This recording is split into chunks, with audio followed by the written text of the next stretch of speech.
Sailana bus stand पे, जैसा कि अभी आपको हम मंदिर का दर्शन भी कराए, यहाँ पे स्वामी स्वरूपानंद जी महाराज, जो देव स्वरूपानंद जी महाराज, यहाँ पे मंदिर पे बहुत प्राचीन मंदिर है और यहाँ पे आश्रम में महाराज जी सेवा देते हैं। लोग दूर दूर से भक्त यहाँ पे आते हैं और अपनी दुख दर्द पीड़ा बाबा के सामने रखते हैं। बाबा मन कामेश्वर महादेव इनकी मनोकामना को पूरा करते हैं। तो ज्ञान स्वरूप महादेव इनकी मनोकामना पूरा करते हैं।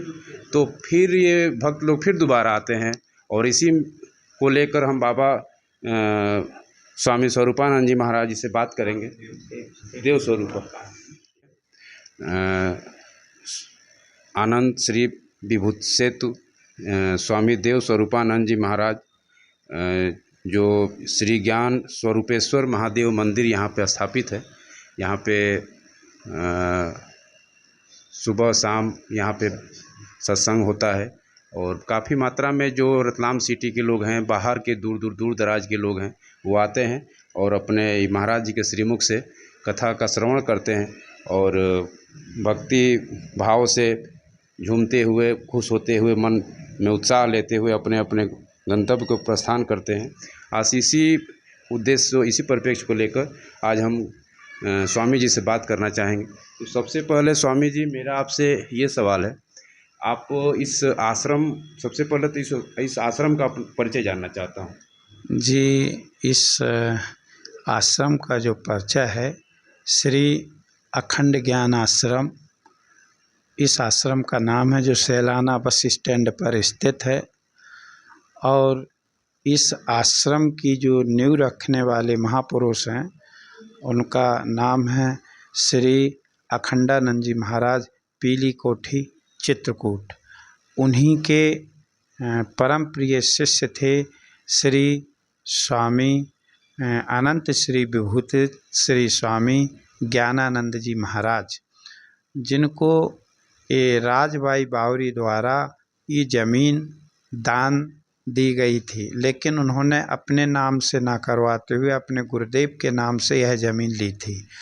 इसके बाद जो परम पूज्य अनंत श्री विभूषित स्वामी ज्ञानानंद जी महाराज के बाद इस गादी पर जो मौजूद रहे, वो गुरुदेव श्री श्री 1008 महामंडलेश्वर श्री स्वामी स्वरूपानंद जी महाराज इस आश्रम के संचालक रहे हैं और जिनका अभी 2 साल पहले ब्रह्मलीन जो हो गए हैं। इस तरह इस आश्रम में शुरू से ही अध्यात्म चर्चा, आत्म और ब्रह्म की एकता विषयक जो चर्चा है, तत्पद और त्वम पद का जो शोधन है, देह अभिमान से रहित, संघात से रहित जो आत्म बोध है, प्रतिदिन इसी आत्म चर्चा से यह स्थान हमेशा प्रफुल्लित रहता है। महाराज जी, मैं आपका रतलाम में बहुत दूर दूर के लोग इस आश्रम को जानते हैं और बहुत दूर दूर के लोग आपके पास आते भी हैं कथा को श्रवण करने के लिए। आपको भी कई जगह कार्यक्रमों में बुलाया जाता है। तो अभी मैं थोड़ा इससे हटकर कुछ विषय पर चर्चा करना चाहूँगा आपसे। अभी इस समय भारत में एक बहुत बड़ा मुद्दा तूल पकड़ा हुआ है, बहुत माहौल गर्म हुआ है वक्फ बोर्ड को लेकर। वक्फ बोर्ड को एक सरकारी आंकड़ा है कि 2022 में एक सरकारी आंकड़ा ये था कि पूरे भारत में 9 लाख एकड़, लगभग में 8,000 समथिंग है, 8,600 कुछ एकड़ है, लगभग में 9 लाख एकड़ वक्फ बोर्ड की ज़मीन है, जिसको ना कोई सरकार बेच सकती है, ना कोई उस पर कोई सार्वजनिक काम हो सकता है। तो अभी ये जो मामला तूल पकड़ा हुआ है, थोड़ा इसके बारे में मैं आपसे विस्तृत जानकारी चाहता हूँ कि ये मामला क्या तूल पकड़ा हुआ, तो यह कहाँ तक ये सही है, कहाँ तक वाजिब है कि एक ज़मीन पे किसी विशेष का हक हो जाए, उस पर सरकार कुछ ना कर सके। तो इस पे मैं आपसे कुछ, ये जो वक्फ बोर्ड है, ये 1995 के समथिंग विशेष करके अधिकार में आया। लेकिन सच्चाई तो ये थी कि ये दावा हुआ था, यदि बीच में जो केस ना आते तो इसका पता ही नहीं चलता कि अंदरूनी ये क्या है। कुछ ऐसे केस आए तब ये वक्फ बोर्ड उखड़ कर आया। जो वास्तव में देखा जाए तो 8 लाख एकड़ ज़मीन बहुत मायने रखती है, और मेरे अनुभव से जिस तरह से ये काबिज होता जा रहा है ये उचित नहीं है। जितनी भी ये ज़मीन है, यह तो जो अम, सरकार को ये कानून ही रद्द कर देना चाहिए। और मैं तो ये कहूँगा कि वक्फ बोर्ड यदि ये मिलिट्री के लिए दान कर दे तो ज़्यादा अच्छा रहेगा। सेना के लिए दान कर दे तो बहुत अच्छा रहेगा। भारत सरकार के महाराज जी, एक मैं जहाँ तक सरकारी आंकड़ा है, भारत सरकार के पास टोटल 38 लाख एकड़ जमीन है, जिसपे 51 मंत्रालय भी चलते हैं, सरकारी भवनें भी हैं हमारे देश में, जो उसमें हिंदू मुस्लिम सिख ईसाई सब अपना सेवा लेते हैं देते हैं। तो एक 38 लाख एकड़ जमीन में से 8 लाख 9 लाख केवल एक धर्म समुदाय को हो गया है। और एक और इस पे जैसे आपके संगठन के लोग भी हैं, हम सनातन धर्म के संगठन के लोग भी हैं, तो क्या इस ये लोग भी अपने स्तर से सरकार पे कोई शिकायत किए हैं या कोई दबाव बना रहे हैं कि इसको आज़ाद होना चाहिए? बिल्कुल। ज़मीन आज़ाद ही होना चाहिए, क्योंकि जो विशेष वर्ग है, 2004 का एक बार कहीं अखबार में हमने पढ़ा था, जब इनके पास 4 लाख एकड़ ज़मीन थी, और ये 10-15 सालों में इनके पास ये ज़मीन 8 लाख एकड़ पहुंच गई। तो कहीं ना कहीं दुख की बात तो ये है कि जिस ज़मीन पे वो अपना अधिकार कर दें कि ये वक्फ बोर्ड की ज़मीन है, तो अब जिसकी वो ज़मीन है वो अपना कागज़ दिखाए और वक्फ बोर्ड अपना कागज़ ना दिखाए, तो ये बिल्कुल सरकारी हिसाब से गलत है। यदि वक्फ बोर्ड की ज़मीन है तो वक्फ बोर्ड को अपने कागज़ दिखाना चाहिए।